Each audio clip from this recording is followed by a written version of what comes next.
વીર નર્મદ દક્ષિણ ગુજરાત યુનિવર્સિટીમાં પરીક્ષા દરમિયાન નકલખોરી અને ગેરરીતિના કેસોમાં વર્ષ પ્રતિ વર્ષ વધારો નોંધાઈ રહ્યો છે।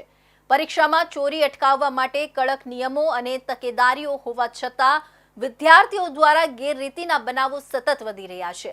છેલ્લા 5 વર્ષમાં નકલખોરી કરતા વિદ્યાર્થીઓ પાસેથી યુનિવર્સિટી દ્વારા રૂપિયા કુલ 70,58,000 થી વધુનો દંડ વસૂલાયો છે। યુનિવર્સિટી સૂત્રોના જણાવ્યા અનુસાર ઓનલાઈન મટીરીયલ સરળતાથી મળી રહેવું, સ્પર્ધાત્મક દબાણ અને પરિણામની ચિંતા જેવા પરિબળોના કારણે અનેક વિદ્યાર્થીઓ નકલ તરફ વળી રહ્યા છે।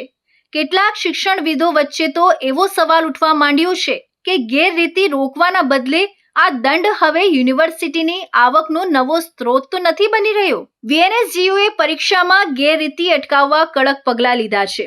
છેલ્લા 7 વર્ષમાં 10,000 થી વધુ વિદ્યાર્થીઓને પરીક્ષામાં ગેરરીતિ કરતા પકડવામાં આવ્યા હતા અને તેમને 500 રૂપિયાથી 10,000 સુધીનો દંડ કરાયો હતો।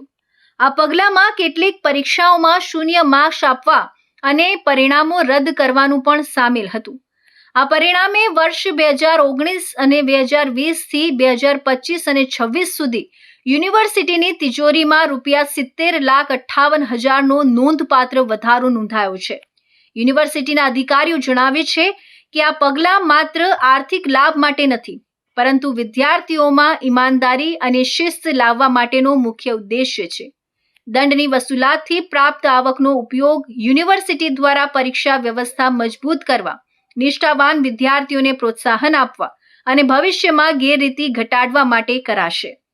યુનિવર્સિટીએ સંકલ્પ વ્યક્ત કર્યો છે કે આવનારા વર્ષોમાં પણ ગેરરીતિ સામે સખ્ત પગલાં ચાલુ રહેશે।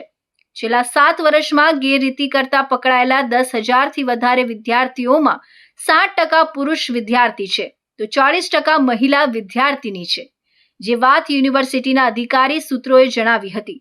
તેમણે વધારેમાં કહ્યું હતું કે પરીક્ષામાં 70% વિદ્યાર્થીઓ માઇક્રો ઝેરોક્સ લઈને આવ્યા હતા, જ્યારે 20% વિદ્યાર્થી ઇલેક્ટ્રિક ગેજેટ લઈને આવ્યા હતા। ઉપરાંત 6% વિદ્યાર્થીઓ હાથથી લખેલી કાપલી, હોલ ટિકિટ પાછળ કે પછી પાટિયા પાછળ લખાણ લખી આવ્યા હતા, તેમજ 4% વિદ્યાર્થી હાથ પગ પર લખાણ લખીને આવ્યા હતા। આપણી વીર નર્મદ દક્ષિણ ગુજરાત યુનિવર્સિટીમાં છેલ્લા 5 વર્ષમાં 25 લાખ કરતાં વધારે વિદ્યાર્થીઓએ પરીક્ષા આપી છે। એની અંદર સ્કોડ, ખંડ સુપરવાઇઝર એવા અલગ અલગ વ્યક્તિઓ દ્વારા પરીક્ષાની અંદર ગેરરીતિ કરતા એમને અને સીસીટીવીની માધ્યમથી પકડવામાં આવતા હોય છે। એની અમારે ફેક્ટ અને અલગ અલગ સમિતિઓમાં એને રૂબરૂ સાંભળીને એને ABCD પ્રકારની એને શિક્ષા કરવામાં આવતી હોય છે।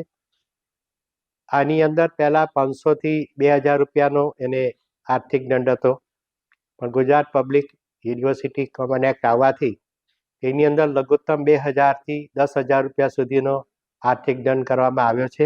અંદાજે 2025ના એપ્રિલથી સપ્ટેમ્બર વચ્ચેના માત્ર 5 મહિનામાં જ રૂપિયા 22,10,000 રૂપિયાનો દંડ વસૂલાયો છે, જે અત્યાર સુધીની સર્વોચ્ચ રકમ ગણાય છે। શૈક્ષણિક વર્તુળોમાં માન્યતા છે કે દંડનો ડર વિદ્યાર્થીઓમાં શિસ્ત લાવશે, પરંતુ આંકડા એ માન્યતાને ખોટી સાબિત કરી રહ્યા છે। વર્ષ દર વર્ષે વધતી રકમ એ દર્શાવે છે કે ગેરરીતિ રોકવા માટેની વ્યવસ્થા પૂરતી અસરકારક સાબિત થઈ નથી।